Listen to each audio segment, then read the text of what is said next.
Assalamualaikum dah hai semua. Nama saya Nurul Nabila binti Zamri. Hari ini kumpulan kami iaitu kumpulan 5 akan membentangkan tentang agenda relativisme impak jati diri seorang manusia di sebalik filem Squid Game. Saya akan mulakan perbentangan ini dengan definisi relativisme. Apa itu relativisme? Menurut Kamus Dewan edisi keempat, relativisme didefinisikan sebagai fahaman bahawa kebenaran nilai moral tidak semestinya mutlak dan mungkin berbeza antara individu atau kebudayaan. Relativisme berpendapat bahawa yang baik dan yang jahat maupun yang benar dan yang salah adalah bergantung kepada situasi, peristiwa dan individu yang mengalaminya. Relativisme merupakan salah satu cabang utama dari pemikiran pasca-modernisme yang memberi impak kepada pemikiran keagamaan. Relativisme tidak mempunyai nilai mutlak untuk menghukum sesuatu perbuatan tersebut. Kebenaran dinilai secara relatif, tidak mutlak dan berbeza antara individu dengan individunya lain, budaya dengan budayanya lain serta situasi dengan situasinya lain. Sebagai contoh, ada sesetengah pihak berpendapat bahawa satu perkara itu benar, namun ada juga sesetengah pihak yang berpendapat satu perkara itu tidak benar. Sinopsis drama bersiri dari Korea Selatan iaitu Squid Game ini mengisahkan tentang mereka yang mengambil bahagian dalam pertandingan ini perlu bertahan dalam liku fizikal dan psikologi permainan demi kelangsungan hidup. Seramai 456 orang yang mempunyai masalah kewangan dan kesempitan hidup telah ditawarkan untuk bermain dalam sebuah pertandingan yang penuh misteri dan berisiko iaitu pertandingan tradisional kanak-kanak dari Korea yang boleh meragut nyawa. Pertandingan ini merupakan pertandingan survival dan pesertanya kalah akan disingkirkan dengan cara yang begitu kejam. Setiap permainan perlu bersaing antara satu sama lain dan mempertaruhkan nyawa mereka melalui permainan tersebut demi merebut hadiah wang tunai lumayan yang bernilai 45.6 bilion won yang akan dimenangi oleh seorang pemenang sahaja. Sekian, itu sahaja daripada saya. Untuk penerangan yang selanjutnya saya serahkan kepada Nur Alia Maisarah. Saya, Nur Alia Maisarah binti Muhammad Azmi, akan menerangkan tentang konsep dan ciri-ciri relativisme. Apa itu relativisme? Relativisme adalah perilaku penolakan terhadap kemutlakan aturan-aturan moral yang mengatur perilaku individu yang ada. Ia juga menggambarkan sesuatu perkara yang bersifat tidak tetap dan boleh berubah mengikut suasana persekitaran. Atau dalam erti kata lain, relativisme adalah semua sudut pandangan sama berlaku dan semua kebenaran adalah relatif kepada setiap individu.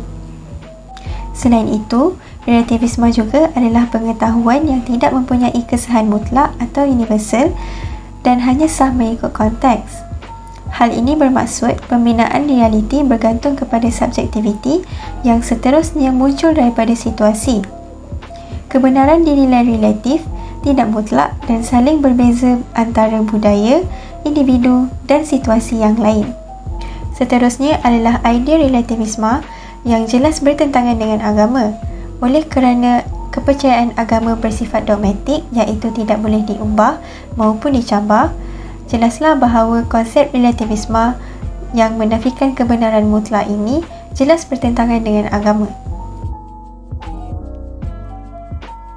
Antara ciri-ciri relativisme adalah menafikan universalisme.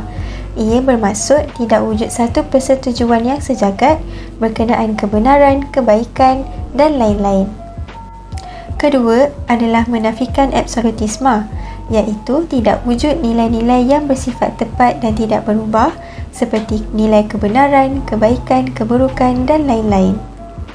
Yang ketiga adalah menafikan objektivisme yang berbau maksud nilai kognitif. Nilai ini tidak mampu bebas tanpa bergantung kepada pemikiran manusia yang berbeza-beza. Ciri relativisme yang terakhir adalah menafikan monisme, iaitu tiada satu bidang yang menyediakan hanya satu pandangan, penilaian dan norma yang tepat. Seterusnya, saya serahkan kepada Syazwina. Terima kasih kepada Alia atas penjelasan sebentar tadi. Hai, saya Syazwina dan saya akan menyambung isi seterusnya iaitu faktor wujudnya kelompok relativisme. Yang pertama ialah ketaksuban kepada kekayaan. Ini dapat dikaitkan dengan movie Squid Game kerana ia mengisahkan tentang manusia yang tamak mengejar kekayaan dengan cara yang salah.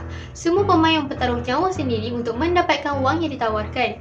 Dengan keinginan untuk mendapatkan hadiah akhir, setiap peserta cuba sedaya upaya untuk menang. Bahkan sanggup mengorbankan rakan-rakan mereka demi isi piggy bank yang digantung di atas tilam mereka. Di sini kita lihat bahawa relativisme berlaku apabila peserta sanggup membiarkan peserta lain terbunuh kerana mereka menganggap pembunuhan itu perkara yang betul demi mendapatkan wang tersebut. Faktor seterusnya ialah ketagihan berjudi demi kepuasan duniawi. Walaupun perjudian itu sudah jelas bukan perkara yang baik dan boleh merosakkan identiti seseorang, tetapi terdapat ramai lagi yang menjadikan perjudian itu satu kebiasaan dan keperluan dalam hidup serta menganggap perjudian itu hanya satu hiburan untuk menghilangkan kebosanan dalam hidup mereka. Seperti yang ditayangkan dalam movie Squid Game, permainan itu sendiri adalah satu bentuk mesin perjudian besar yang dianjurkan oleh OIL6 dan disertai oleh para VIP yang sangat kaya raya. OIL6 mengadakan Squid Game agar dia dan pelanggannya mempunyai tempat untuk berjudi dengan nyawa manusia. Golongan VIP tersebut meletakkan taruhan pada peserta yang berpotensi untuk memenangi permainan serta berasa gembira dalam setiap kematian peserta. Faktor yang terakhir adalah penyakit berhutang di mana hutang telah dinormalisasikan bagi mereka yang mempercayai bahawa berhutang itu adalah perkara yang betul, sedangkan ia hanya akan mendatangkan mudarat terhadap diri sendiri dan orang di sekeliling. Sebagai contoh dalam movie Squid Game, salah satu watak yang dibelenggu hutang adalah Cho Sang-woo. Dia telah menyalahgunakan kuasanya sebagai ketua pelaburan di syarikat kenamaan untuk mencuri wang daripada klien sehingga diburu oleh polis. Hanya sebab mahu mendapatkan wang dan melunaskan hutangnya, Sang-woo sanggup membunuh 3 pemain. Salah seorang mangsanya adalah Kang Se-byuk yang ditikam di leher secara mengejut dengan menggunakan pisau kerana ingin menyingkirkan Se-byuk dari peringkat seterusnya. Selesai bahagian faktor, seterusnya saya serahkan kepada Umairah. Hai, Assalamualaikum. Nama saya Nurul Umairah binti Mazain. Saya akan membentangkan tentang impak relativism seorang manusia di sebalik filem Squid Game. Terdapat 3 impak relativism iaitu individu, agama serta budaya. Impak relativism terhadap individu yang pertama ialah hilang nilai kemanusiaan. Orang Barat telah mencipta hak asasi iaitu lebih mementingkan diri serta mengajar masyarakat agar mereka lebih mengutamakan diri sendiri daripada menghiraukan nilai-nilai moral yang patut ada dalam diri setiap mereka. Filem ini telah menunjukkan realiti kehidupan masyarakat kini yang mengalami kesusahan hidup dalam sistem kapitalis dan perampasan sifat kemanusiaan daripada manusia di bawah suasana ekonomi. Contohnya seperti babak mereka dikehendaki untuk mengambil bahagian dalam permainan zaman kanak-kanak masyarakat Korea. Orang yang kalah akan terus dibunuh secara kejam, sementara orang yang menang boleh melayakkan diri ke pusingan seterusnya sehingga memenangi hadiah wang yang lumayan itu. Seterusnya, impak yang kedua terhadap individu ialah perubahan sikap serta tidak mempercayai orang lain. Seterusnya, Ali Abdul telah ditipu oleh Cho Sang-woo yang merupakan seorang yang berpelajaran dan sangat licik. Ali telah diperdaya dan menyerahkan semua gudinya kepada Cho Sang-woo dan menyebabkan Ali telah tewas pada pusingan tersebut. Di samping itu, relativism juga memberi kesan kepada agama kita. Agama Islam mempunyai beberapa kepercayaan dan perlu dipatuhi oleh orang Islam dan kebenarannya tidak boleh diragukan. Akhir sekali, saya akan menjelaskan impak relativism terhadap budaya.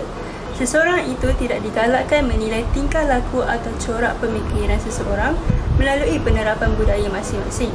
Seterusnya, dalam babak filem Squid Game, mereka telah mengamalkan budaya untuk menaruh nyawa mereka agar mereka memenangi hadiah yang lumayan itu. Seterusnya, saya akan serahkan kepada Izzati. Assalamualaikum warahmatullahi wabarakatuh. Nama saya Nur Izzati binti Muhammad Nazri. Hari ini saya akan menjelaskan tentang cara-cara mengukuhkan jati diri. Pertama, mendalami ilmu agama. Didikan agama dan moral amat penting dalam diri setiap individu. Ilmu agama boleh ditambah dengan cara menghadiri ke kelas-kelas agama, pembacaan dan menonton video berilmiah. Ilmu mendedahkan kita kepada pelbagai pendapat dan perspektif serta mematangkan pemikiran dan kerohanian. Seperti di filem Squid Game di mana salah seorang pesertanya iaitu Sang-woo, pelajar lulusan Seoul National University, bijak menggunakan pelbagai taktik untuk memenangi beberapa permainan sekaligus mara ke pusingan yang seterusnya. Seterusnya, media massa. memainkan peranan yang penting dalam membudayakan nilai-nilai murni. Nilai-nilai murni perlulah ditonjolkan di media sosial agar masyarakat tidak terpengaruh dengan perkara yang tidak elok, lebih-lebih lagi budaya barat. Industri hiburan seperti drama dan filem boleh jadikan tempat yang berguna dalam memupuk jati diri. Hal ini dengan cara mewujudkan elemen-elemen nilai murni di dalam filem tersebut. Sebagai contoh, filem Squid Game telah menarik minat semua pihak di dalam dan di luar negara. Walaupun filem ini yang tidak menonjolkan banyak nilai murni, namun pengajaran yang ingin disampaikan dapat melekat di hati para penonton. Selain itu, selingan iklan dan pesanan hikmat masyarakat merupakan satu perkara yang wajar digalakkan bagi memberi peringatan kepada masyarakat tentang nilai-nilai murni yang seharusnya diamalkan. Tambahan pula, ibu bapa perlulah menunjukkan teladan yang baik kepada anak-anak. Segala perbuatan yang dilakukan ibu bapa pasti dilihat dan diikuti oleh anak-anak. Ibu bapa seharusnya menjalankan tanggungjawab yang diberikan Allah untuk mendidik anak-anak dengan cara yang terbaik, iaitu menunjukkan nilai-nilai murni yang baik.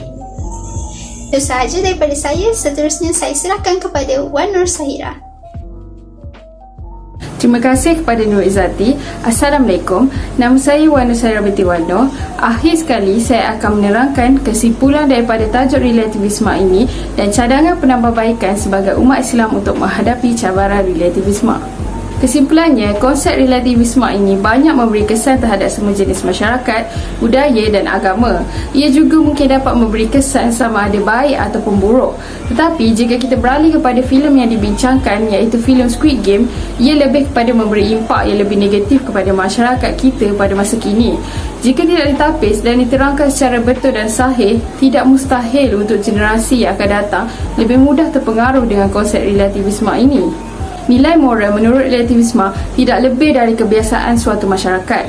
Oleh kerana itu, spektrum yang kabur dan tidak jelas tentang benar dan salah secara mutlak membenarkan kebebasan otoritas manusia untuk melakukan apa yang mereka anggap boleh. Rakyat harus menegurkan jiwa, mendidik masyarakat untuk peduli terhadap pembangunan bangsa dan budaya yang mandiri dan tidak semata-mata tunduk pada keuntungan individu hingga menghancurkan keluarga, bangsa, negara dan agama. Antara cadangan penambahbaikan sebagai umat Islam untuk menghadapi cabaran relativisme ini adalah dengan mempertahankan identiti diri sendiri ataupun seseorang dan membezakan diri dari orang lain adalah penting. Tujuannya adalah untuk keberadaan postmodernisme, perangkap batas negara minimalis dan perangkap radikal fundamentalis. Contohnya seperti walau apa pun yang kita hadapi, kita sentiasa berbalik pada hukum hakam yang telah ditetapkan olehnya. Jangan terlalu mudah dan leka terpengaruh dengan pengaruh barat yang mungkin secara tidak sedar ataupun sedar kita telah menzalimi diri sendiri dan orang lain. Akhir sekali, kita perlu tanamkan pada diri bahawa budaya perlu dihidupkan bersama dalam masyarakat untuk mencegah relativisme yang akan menyebabkan ketergantungan Asia pada barat. Oleh itu, tantangan intelektual manusia adalah dengan menjaga etika dan moral intelektual diri masing-masing. Sekian daripada kumpulan kami. Terima kasih.